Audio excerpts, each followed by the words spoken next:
যে আপনার ছেলে মারা গেছে কবে, তিনি কিন্তু সেই কথাটা স্বীকার করেননি, বলেন না আমার ছেলে তো মারা যায়নি। 16 বছর পর মুক্ত পরিবেশে আজকে আমরা বাতাস নিতে পারছি।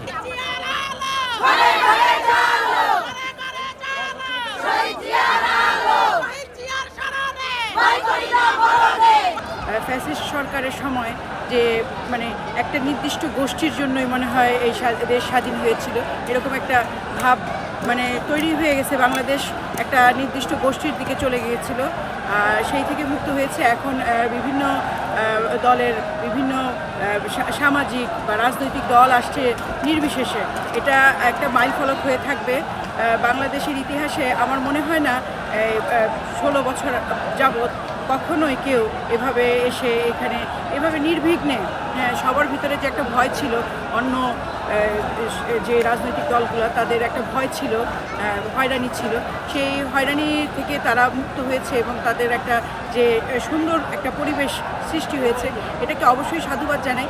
আমি যেমন গত 10 ডিসেম্বর মায়ের ডাক একটা যে ছিল সরোয়ার্দিতে, বিরাট একটা আয়োজন ছিল, সেইখানে দেখেছি আমার ছেলের বয়সী যারা, তারা বৈষম্য বিরোধী আন্দোলনে কারো হাত নেই পা নেই, যেটা ইসা বলে গেল, মানে এইটা আমাকে খুব মর্মাহত করেছে। পাশাপাশি আরও একটা জিনিস মর্মাহত করেছে, সেটা হলো আমি এক বাবার সাথে বসেছিলাম যার ছেলেকে গুম করা হয়েছে, সানির আব্বা।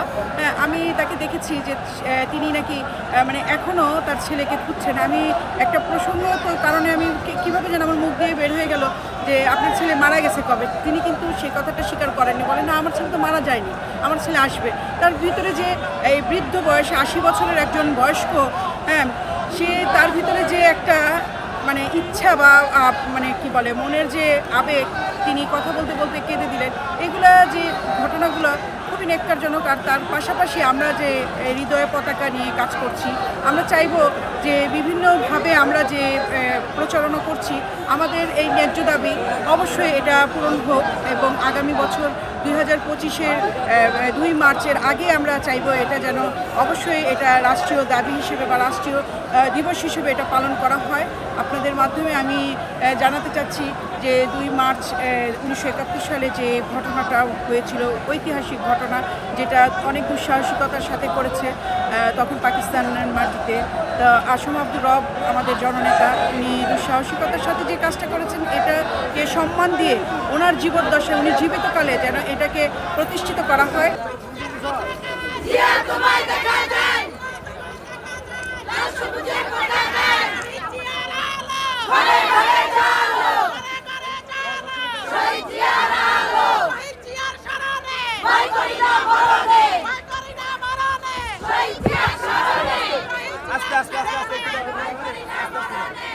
প্রথমেই যাদের জন্য পেয়েছি লাল সবুজের এই বাংলাদেশ, সকল শহীদ বীর মুক্তিযোদ্ধা, এবং আজকের এই দিনে 1971 সালে যারা আমাদের শহীদ বুদ্ধিজীবী, যাদেরকে নৃশংসভাবে হত্যা করে আমাদের বাংলাদেশের মেধাশূন্য করার জন্য, নেতৃত্ব শূন্য করার জন্য হত্যা করেছিল, সকল বুদ্ধিজীবীদের প্রতি গভীর শ্রদ্ধা নিবেদন করছি। আসলে আজকে 16 বছর পর মুক্ত পরিবেশে আজকে আমরা বাতাস নিতে পারছি। আল্লাহ শুকরিয়া আদায় করছি প্রথমে, আলহামদুলিল্লাহ। আজকে আমি বলতে চাই, গত বছরও এই দিনে এখানে আমরা আসতে পারিনি, আমাদেরকে আসতে দেয়া হয়নি। আপনারা জানেন যে প্রতি বছরই বিরোধী দলের নেতা কর্মীদেরকে গুম করা হতো, যার মতের বাইরে গেলে সে যদি সরকারি দলই করতো, অর্থাৎ ছাত্রলীগ বা আওয়ামী লীগও করতো বা স্বেচ্ছাসেবক লীগ করতো, তারাও কিন্তু এই বর্তমান তৎকালীন বিরোধী দলের তাদের মতের একটু বাইরে গেলে তাদেরকেও গুম করেছে। যেমন মোয়াজ্জেম হোসেন তপু নামে রমনা থানা ছাত্রলীগের সভাপতি, তাকেও গুম করেছিল। তার মা সালেহা বেগম কাঁদতে কাঁদতে আজও অন্ধ হয়ে গেছে। সেই কুষ্টিয়া জেলা স্বেচ্ছাসেবক লীগের সাধারণ সম্পাদক সবুজ, তাকেও গুম করা হয়েছিল। আপনারা জানেন আজও এম ইলিয়াস আলী, চৌধুরী আলম, সাজুদুল ইসলাম সুমন ফেরিনি। আপনারা গত 10ই ডিসেম্বর আন্তর্জাতিক মানবাধিকার দিবসে আপনারা দেখেছেন কিভাবে সারা বাংলাদেশের হাজার হাজার নির্যাতিত নিপীড়িত মানুষের সেই অংশগ্রহণ, স্বতঃস্ফূর্ত অংশগ্রহণ, কারো হাত ছিল না, কারো পা ছিল না, কারো চোখ ছিল না, তারা সেখানে প্রতিবাদ করেছে। আজকে আমরা এই শহীদ বুদ্ধিজীবীর বেদিতে এই 16 বছর পরে এই মুক্ত পরিবেশে আসতে পেরে আমরা সত্যি আনন্দিত। তবে আমরা এখনও মনে করি দেশে একটি রাষ্ট্রীয় এবং আন্তর্জাতিক ষড়যন্ত্র চক্রান্ত চলছে। এখনও ফ্যাসিবাদের দোসররা এই বাংলাদেশের এই শহীদ আবু সাইদ, শহীদ মুগ্ধের রক্তের উপরে দাঁড়িয়ে যে বাংলাদেশ, সেই বাংলাদেশের স্বস্তির নিঃশ্বাস যে নেবে, সেই নিঃশ্বাস নেওয়ার জন্য নানাভাবে বাধাগ্রস্ত করছে। আমরা প্রত্যাশা করছি অন্তর্বর্তীকালীন সরকারের প্রধান উপদেষ্টার কাছে অচিরেই এই দোসরদেরকে উপড়ে ফেলবে। এবং আপনারা দেখছেন আমার পাশে যারা রয়েছেন, হৃদয় পতাকা দোসরা মার্চের সভাপতি শাহানাজ সুলতানা, সাংগঠনিক সম্পাদক জাহাঙ্গীর আলম এবং আমার পাশে প্রধান উপদেষ্টা SM শামসুল আলম নিক্সন। আমরা চাই প্রতি বছর দোসরা মার্চ যে বাংলাদেশের স্বাধীনতার পতাকা উত্তোলন করা হয়েছিল সেটি জাতীয়ভাবে। বর্তমানে আপনারা জানেন যে পাঠ্যপুস্তকে শহীদ রাষ্ট্রপতি জিয়াউর রহমান যিনি স্বাধীনতার ঘোষণা দিয়েছিলেন এটি আসছে। তা আমি যদি বলতে চাই, শহীদ রাষ্ট্রপতি জিয়াউর রহমানের স্বাধীনতার ঘোষণাকে আমরা সাধুবাদ জানাচ্ছি, কিন্তু স্বাধীনতা ঘোষণার আগে 1971 সালের দোসরা মার্চ পতাকা উত্তোলন এটিও একটি জাতীয় দিবস এবং এটি ইতিহাসের পাতায় পাঠ্যপুস্তকে লেখা হোক, আজকে আমরা এই দাবি করছি।